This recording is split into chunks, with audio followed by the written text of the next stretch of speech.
जय श्री राधे कृष्ण। आप सभी का आपके अपने YouTube channel VK Mishra present में बहुत बहुत स्वागत है।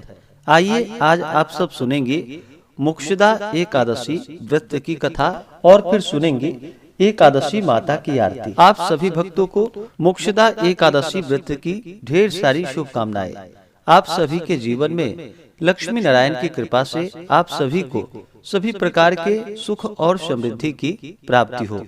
इसी प्रकार से ज्ञानवर्धक जानकारियाँ प्राप्त करते रहने के लिए, कथा सुनने के लिए चैनल पे अगर आप नए हैं तो चैनल को लाल बटन दबा करके सब्सक्राइब करें, साथ में बेल आइकन घंटी को दबाएं ताकि वीडियो का नोटिफिकेशन आपको समय से मिलता रहे। वीडियो को लाइक करें और कमेंट में भगवान विष्णु की जय जरूर लिखें। मार्गशीर्ष मास के शुक्ल पक्ष में पड़ने वाली एकादशी को इसे मोक्षदा एकादशी के नाम से जाना जाता है।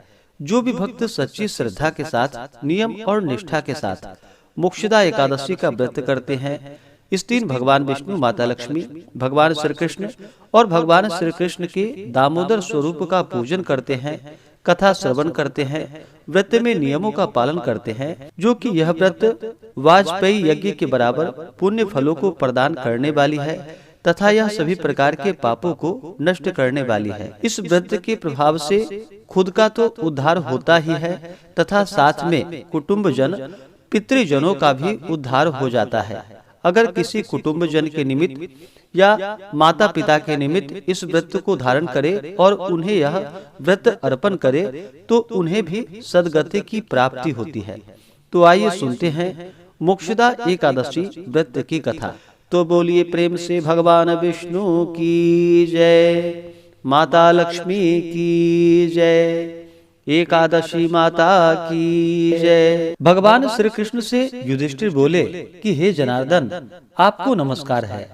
हे देवेश, मनुष्यों के कल्याण के लिए मार्गशीर्ष शुक्ल एकादशी का नाम एवं महात्म्य वर्णन कर यह बतलाइए कि उसकी विधि क्या है, उस दिन किस देवता की आराधना होती है। महाराज युधिष्ठिर के ऐसे वचन को सुनकर भगवान श्री कृष्ण कहने लगे कि हे पांडुनंदन, तुम धन्य हो जो इस प्रकार लोकोपकारी प्रश्न तुमने किया है।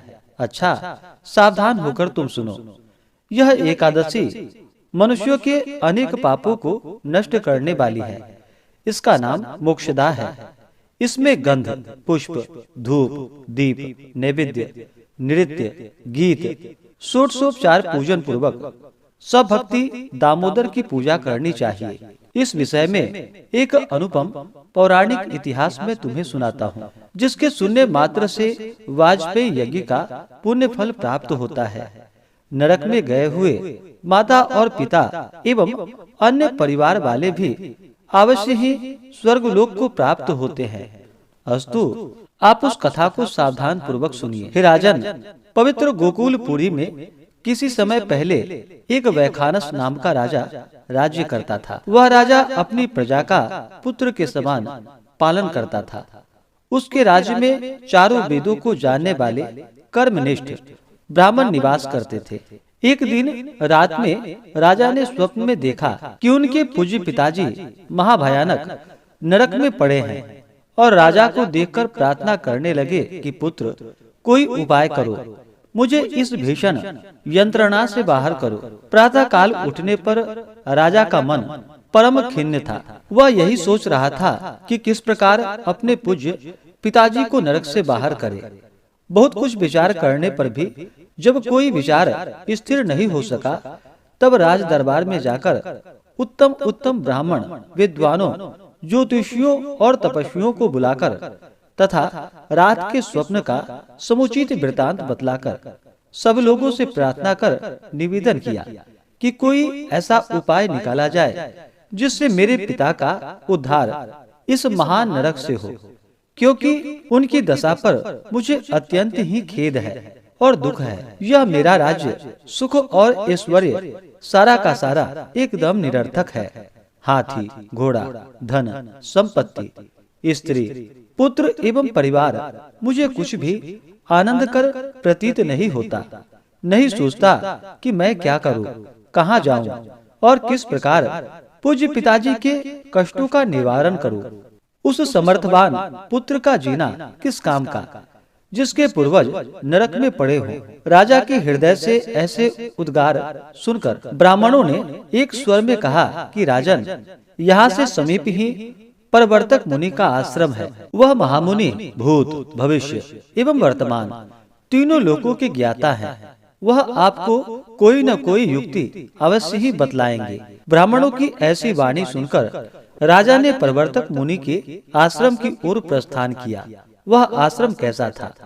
वहाँ अनेक शांतचित्त योगी, श्रेष्ठ मुनि और तपस्वी अपने अपने धार्मिक कार्यों में संलग्न थे। वह स्थान चतुर्वेद ज्ञाता वेदज्ञों से परिपूर्ण था। ऐसे ऐसे महात्माओं से घिरे हुए परवर्तक मुनि अत्यंत तेजोमय दूसरे ब्रह्मा के समान दिखलाई पड़ रहे थे। राजा ने मुनि को साष्टांग नमस्कार किया। मुनि ने आशीर्वाद देकर उनके परिवार और राज्य के कुशल समाचार उनसे पूछा। राजा ने कहा कि हे भगवान, आपकी कृपा से परिवार एवं राज्य सभी कुशल पूर्वक है। यद्यपि राज्य में किसी प्रकार की बाधा एवं विघ्न नहीं है, तथापि कुछ मानसिक कष्ट इस समय अवश्य कष्ट दे रहे हैं। उन्हीं के निवारण के लिए आपकी सेवा में मैं उपस्थित हुआ हूँ। आशा ही नहीं, विश्वास है कि अब आपकी दया से वे भी दूर हो जाएंगे।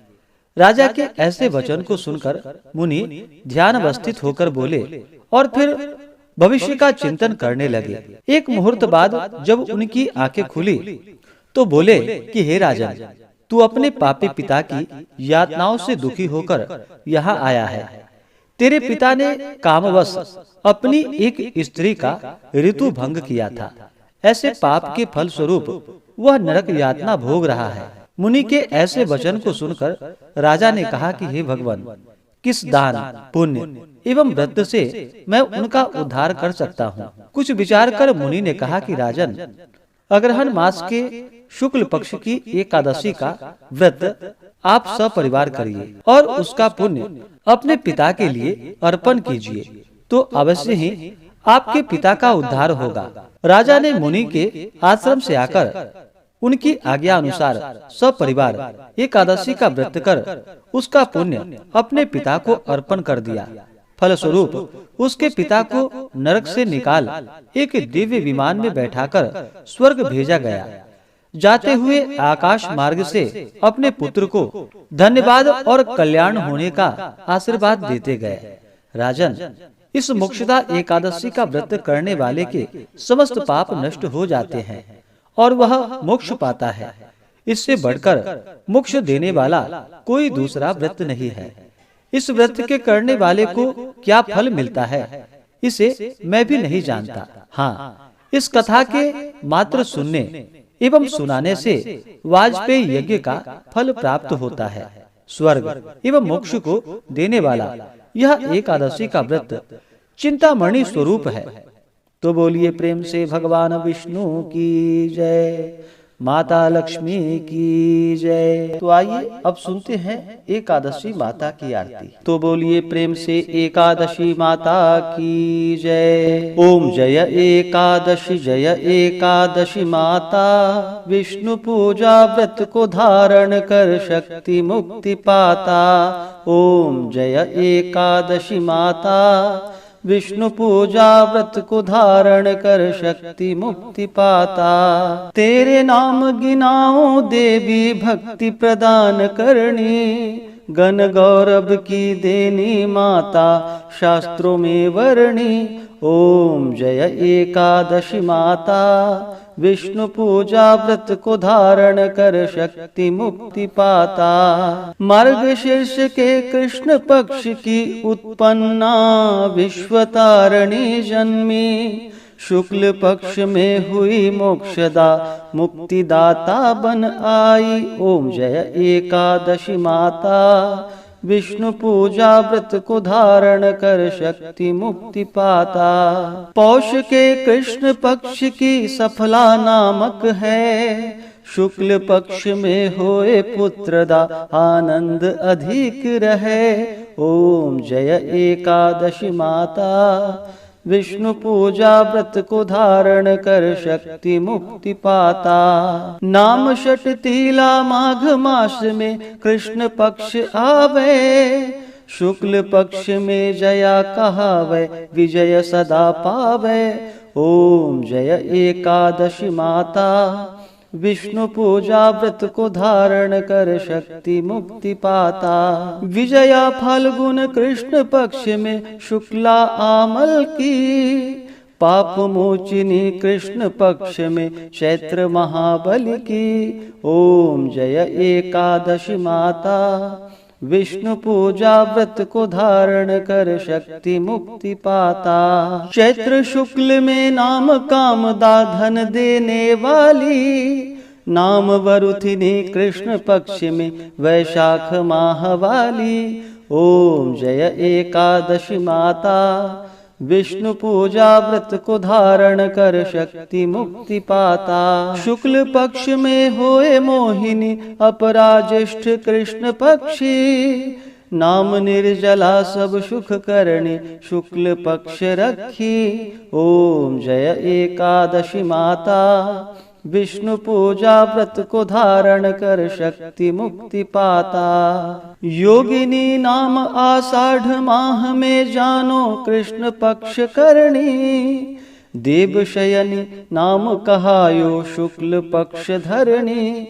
ओम जय एकादशी माता, विष्णु पूजा व्रत को धारण कर शक्ति मुक्ति पाता। कामिका श्रावण मास में आवे कृष्ण पक्ष कहिए, श्रावण शुक्ल में होए पवित्रा आनंद से रहिए। ओम जय एकादशी माता, विष्णु पूजा व्रत को धारण कर शक्ति मुक्ति पाता।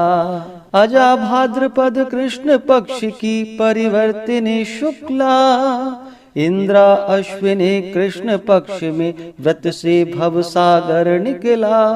ओम जय एकादशी माता, विष्णु पूजा व्रत को धारण कर शक्ति मुक्ति पाता। पापांकुशा है शुक्ल पक्ष में आप हरणहारी, रमा मास कार्तिक में आवे सुखदायक भारी। ओम जय एकादशी माता, विष्णु पूजा व्रत को धारण कर शक्ति मुक्ति पाता। देवोत्थानी शुक्ल पक्ष की दुखनाशक मैया, पावन मास में करो विनती पार करो नैया। ओम जय एकादशी माता, विष्णु पूजा व्रत को धारण कर शक्ति मुक्ति पाता। परमा कृष्ण पक्ष में होती जन मंगल करणी, शुक्ल मास में होए पद्मिनी दुख दारिद्र हरणी।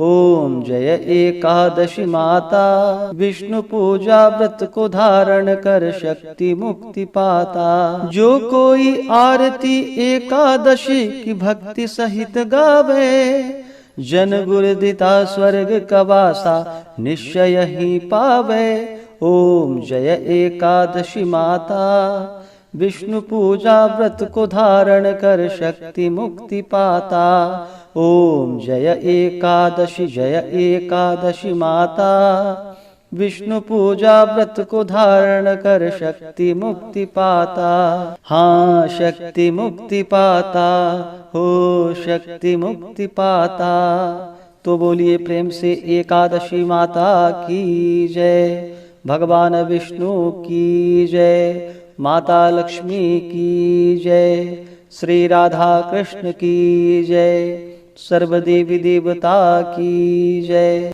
इसी प्रकार से ज्ञानवर्धक जानकारियाँ प्राप्त करते रहने के लिए, कथा और आरती को सुनने के लिए हमारे चैनल पे अगर आप नए हैं तो चैनल को लाल बटन दबा करके सब्सक्राइब करें, साथ में बेल आइकन घंटी को दबाएं ताकि मेरे वीडियो का नोटिफिकेशन आपको समय से मिलता रहे। वीडियो को लाइक करें, शेयर करें, सुखी रहें और स्वस्थ रहें। जय श्री राधे कृष्ण। धन्यवाद।